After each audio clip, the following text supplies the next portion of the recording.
Students, इस video में हम लोग बेसिक प्रोपोर्शनैलिटी थ्योरम को प्रूफ करेंगे। सबसे पहले जब भी थ्योरम को प्रूफ करना होता है तो पहले हम लोग स्टेटमेंट को समझते हैं। यहाँ स्टेटमेंट दिया हुआ है that if a line is drawn parallel to one side of a triangle to intersect the other two sides in distinct points, the other two sides are divided in same ratio. इसका मतलब ये है कि यहाँ एक triangle given है, तो पहले हम लोग एक ट्रायंगल ड्रॉ करते हैं।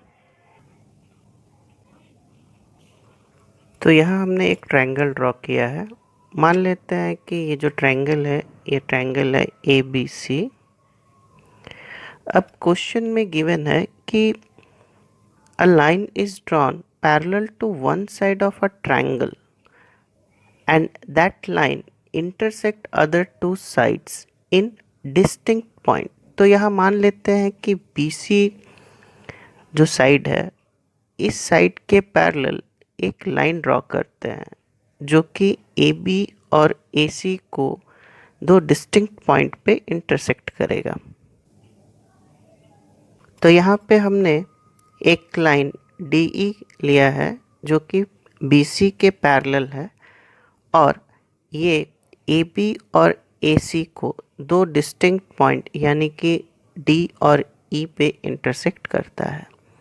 अब इस स्टेटमेंट में जो हमें प्रूफ करना है वो ये है कि जो दो साइड डिवाइड हुए हैं D और E से, तो ये जो साइड है वो भी सेम रेशियो में डिवाइड हो रही है, यानी कि AD by DB equal to AE by EC। तो जब भी हम थ्योरम को प्रूफ करते हैं तो सबसे पहले स्टेटमेंट को पढ़ते हैं, उसके अकॉर्डिंग हम लोग फिगर ड्रॉ करते हैं और गिवन पार्ट लिखते हैं। तो अब हम लोग चलते हैं नेक्स्ट गिवन पार्ट की तरफ। तो जो भी फिगर में हमने ड्रॉ किया उस चीज़ को हमें यहाँ पे लिखना है। तो सबसे पहले हमने ड्रॉ किया ABC एक ट्रायंगल है। सो यहाँ पे हमें लिखना पड़ेगा कि ABC इज अ ट्रायंगल। उसके बाद DE ये जो लाइन है ये पैरेलल है BC के, तो यहाँ पे ये लिखना होगा that line DE is parallel to BC। ये जो लाइन DE है ये AB और AC को दो अलग अलग पॉइंट्स पे इंटरसेक्ट करते हैं। तो यहाँ पे लिखेंगे DE intersect AB and AC at point D and E respectively। अब थ्योरम का जो नेक्स्ट स्टेप होता है वो होता है टू प्रूफ, यानी कि इस थ्योरम में हमें प्रूफ करना क्या है। तो इस स्टेटमेंट के अकॉर्डिंग हमें प्रूफ ये करना है कि ये जो रेशियो है AD by DB and AE by EC ये रेशियो भी इक्वल है। इसका मतलब ये है कि हमें प्रूफ करना है AD by DB is equal to AE by EC। अब थ्योरम का जो नेक्स्ट स्टेप होता है वो होता है कंस्ट्रक्शन। तो हम लोग नेक्स्ट स्टेप लिखते हैं कंस्ट्रक्शन। कंस्ट्रक्शन में हम लोग D से एक एल्टीट्यूड ड्रॉ करेंगे और E से एक एल्टीट्यूड ड्रॉ करेंगे।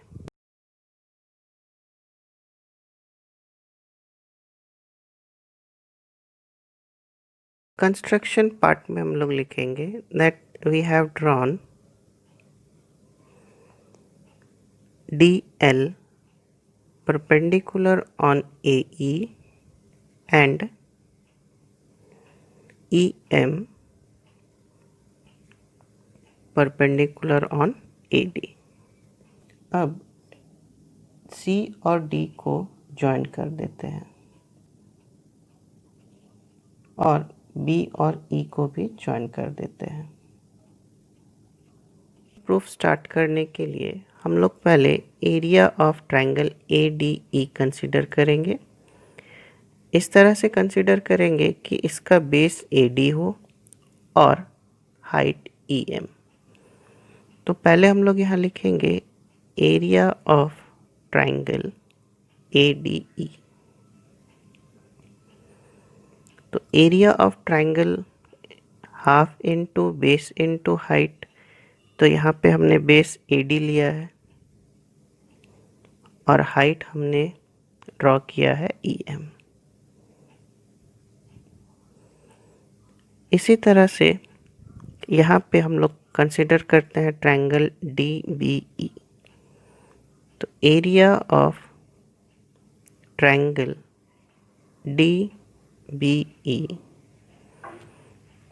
जो कि है हाफ इनटू बेस, यहाँ बेस डी बी और हाइट जो कि ई से ड्रॉ किया हुआ एल्टीट्यूड है ई एम, तो हाइट ई एम। अब इसे हम इक्वेशन 1 मान लेते हैं और इसे इक्वेशन नंबर 2। अब इक्वेशन 1 को डिवाइड करते हैं इक्वेशन 2 से। तो हम लिखते हैं सो फ्रॉम इक्वेशन 1 एंड 2।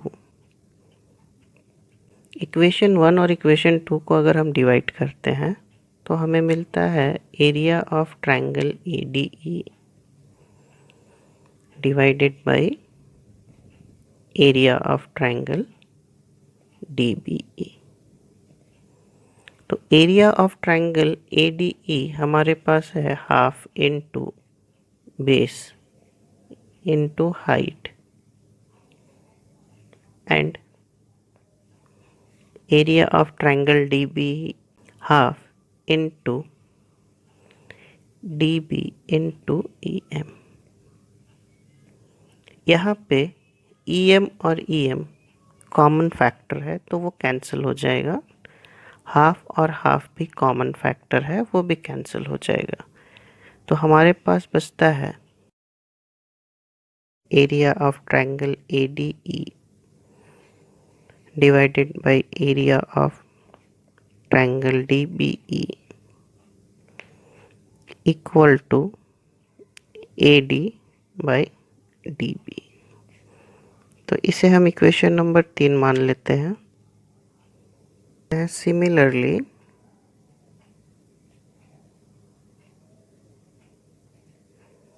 हम लोग यहाँ अब लेंगे ट्रायंगल ए डी ई ताकि हमें बेस मिले ए ई और ट्रायंगल ई सी डी ताकि हमें बेस मिले ई सी। तो यहाँ पे लिखते हैं area of triangle A E D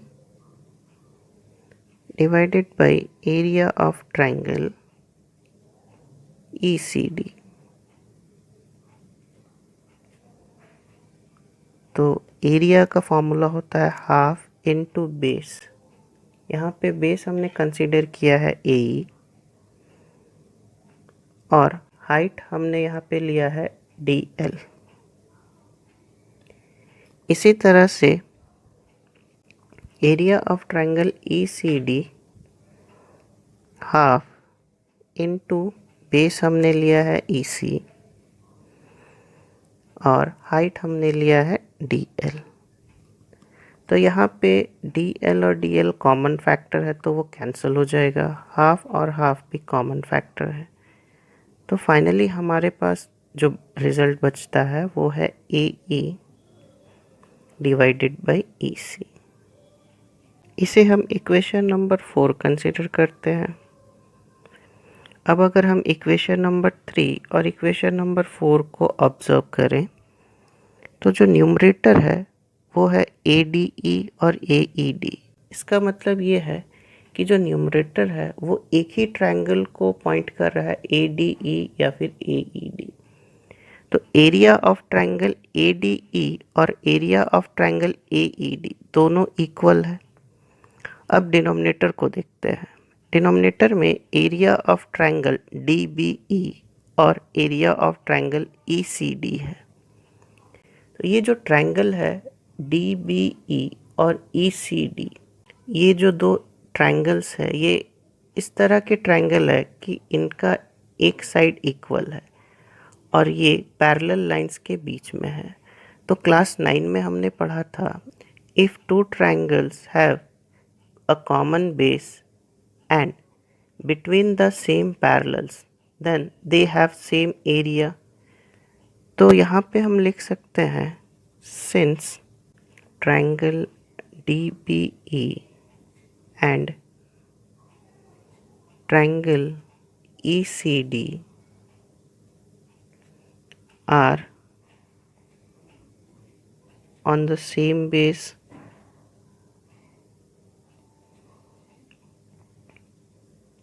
that same base is DE, and between the same parallels.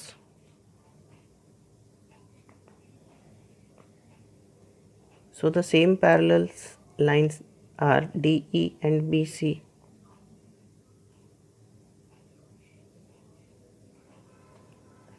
Therefore, we can write down that area of triangle DBE is equal to area of triangle ECD. This is the equation number 5.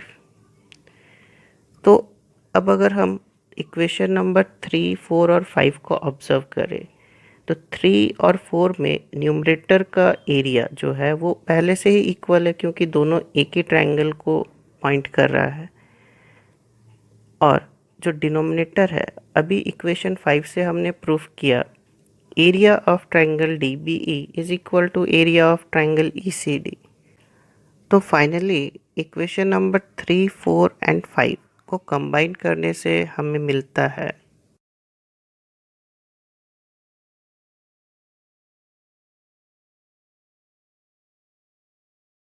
Area of triangle ADE by area of triangle DBE is equal to area of triangle AED by area of triangle ECD। And ये जो ratio है area of triangle ADE by DBE का, ये है AD by DB,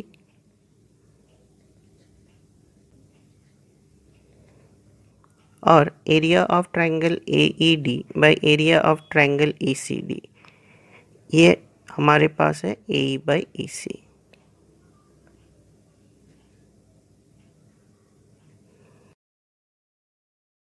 Therefore, we can write down AD by DB is equal to AE by EC.